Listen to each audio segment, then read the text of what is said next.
গুলো আমি বয়েল করে নিয়েছি, একদম এরকম ঝুরঝুরে হবে। এবার আমি এটাকে ফ্রাই করব। তেল গরম করে নিচ্ছি।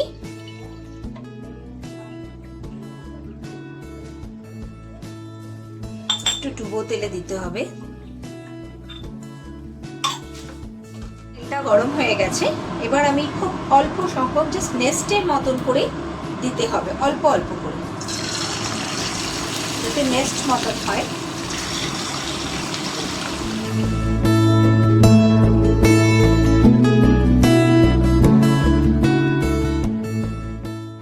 আমার নুডলসগুলো ফ্রাই হয়ে গেছে।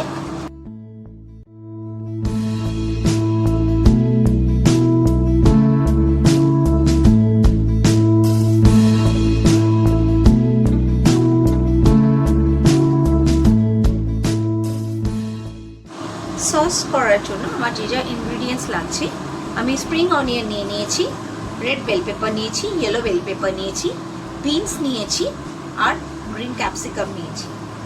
আর যেগুলো আমার সসে লাগছে, এটা হচ্ছে আপনার সয়া সস লাগছে 1 টিস্পুন, সরি টেবিল স্পুন, একটু সুগার লাগছে 1 টিস্পুন, সিজওয়ান সস লাগছে 1 টেবিল স্পুন, টমেটো সস লাগছে 3 to 4 টেবিল স্পুন, অ্যান্ড আরেকটা আমি একটা সস নিয়েছি, এটা হচ্ছে সুইট চিলি সস, এটা হচ্ছে আপনার 2 টেবিল স্পুন। আমি এখানে চিকেন একটু শ্রেড করে ছোট ছোট করে পিস করে কেটে নিয়েছি, একটু জুলিয়েন করে আদা কেটে নিয়েছি, জিঞ্জার, আর ক্যারেটও আমি সরু সরু করে কেটে নিয়েছি, ক্যাবেজ নিয়েছি, আর আমি 1 টেবিল স্পুনের মতন গার্লিক নিয়েছি। এবার আমি এখানে 2 টেবিল স্পুন মতন অয়েল দেব। আমি সসটা রেডি করে নিচ্ছি।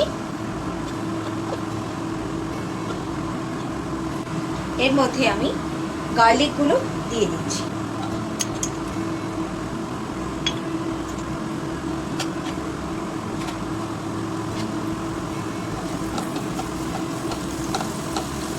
অনিয়নগুলো অপশনাল, আপনি দিতেও পারেন, নাও দিতে পারেন। আমি একটু অনিয়ন দিলাম।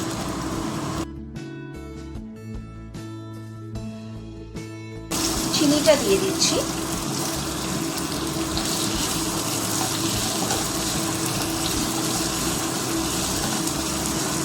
এবার এক এক করে সসগুলো আমি দিতে থাকবো। ফার্স্ট আমি দেব সয়া সস। গ্যাসটাকে তখন একটু মিডিয়াম করে নেব, নিয়ে পেঁয়াজটা যেই একটু পিঙ্কিশ কালার ট্রান্সলেশন হতে থাকবে, তখন আমি সয়া সসটা দিয়ে দিলাম। আমি এখানে আরও 1 স্পুন সয়া সস দিলাম, 1 টিস্পুন। এবার আমি এখানে যে সিজওয়ান সসটা আছে এটা দিয়ে দেবো। সয়া সস দিয়েছি, আমরা বুঝে কিন্তু নুনটা দেব। এর মধ্যে আমি জুলিয়ান করে যে জিঞ্জারগুলো কেটে রেখেছি সেটা দিয়ে দিচ্ছি, আর চিকেনগুলো আমি দিয়ে দিচ্ছি।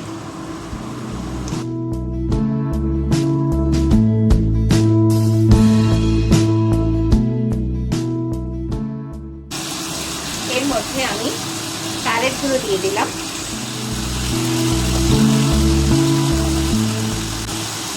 ক্যাবেজ যেটা আছে সেটাও দিয়ে দিচ্ছি,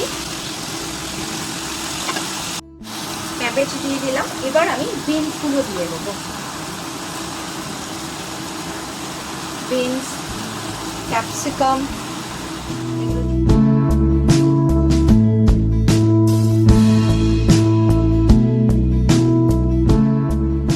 টমেটো সস যেটা আছে সেটা আমি পুরোটা দিয়ে দিচ্ছি, আর যেটা সুইট চিলি সস আছে সেটাও আমি এর মধ্যে দিয়ে দিলাম।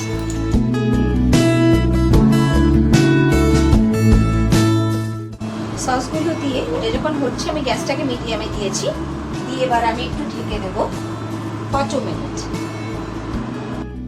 2 মিনিটস হয়ে গেছে। এবার আমরা একটু ঢাকনাটা তুলে দেখবো। অনেকটাই হয়ে গেছে।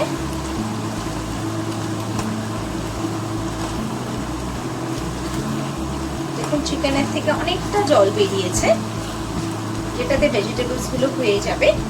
আপনার নুন লাগলে আপনি এই সময় নুন অ্যাড করতে পারেন। আমি যেহেতু অলরেডি নুন একবার দিয়েছি সেজন্য আর দিচ্ছি না। স্প্রিং অনিয়ন যে হোয়াইট পোর্শনগুলো আছে সেগুলো আমি দিয়ে দিচ্ছি, এর মধ্যে অ্যাড করে দিচ্ছি।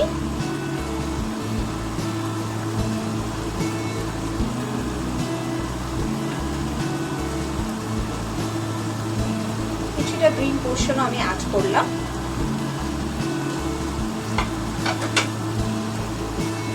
করে আমি এই যে মশলার যে বাটিটা আমি করেছিলাম সব সসের, সেই বাটিটার মধ্যে জল দিয়ে এই 1 কাপ মতন ওয়াটার আমি এর মধ্যে অ্যাড করে দিচ্ছি। একটু হাই ফ্লেমেই রাখবে, মানে সবজিগুলো তো আমাদের বয়েল করতে হবে, তাহলে তো খেতে ভালো লাগবে না। চিকেনগুলো হয়ে যায় দিয়ে আবার আমি ঢেকে দিচ্ছি ফর নেক্সট 10 মিনিট।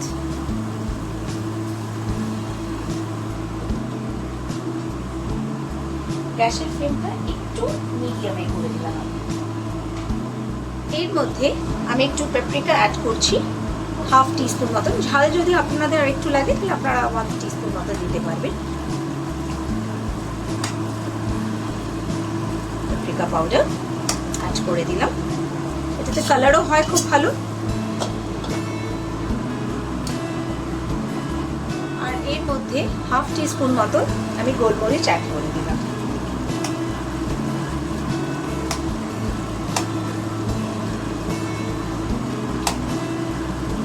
দিয়ে আমি আবার নেক্সট ঢেকে দিলাম।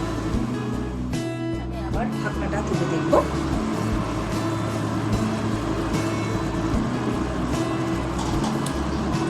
এর মধ্যে আমি 2 স্পুন কর্নস্টার্চ গুলিয়ে রেখেছিলাম ভালো করে, যাতে কোনো লাম্পস না হয়।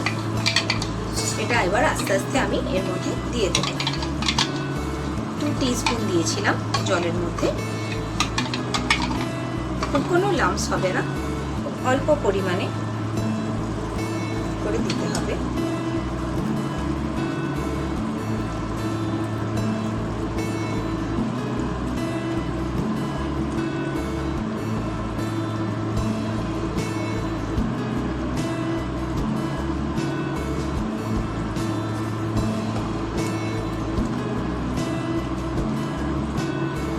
সসটা যদি মনে হয় যে একটু বেশি গাঢ় হয়ে যাচ্ছে, তাহলে এর মধ্যে আরেকটু জল আপনি অ্যাড করবেন।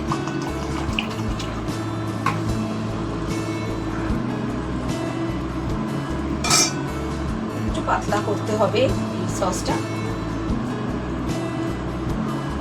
কর্নস্টার্চ দেওয়ার পরই এটা একটু টেনে যায়।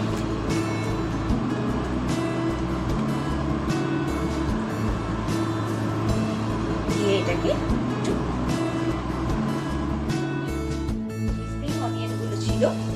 সেগুলো কিছুটা দিয়ে দিচ্ছি আর কিছুটা রেখে দিচ্ছি ফর ডেকোরেশন।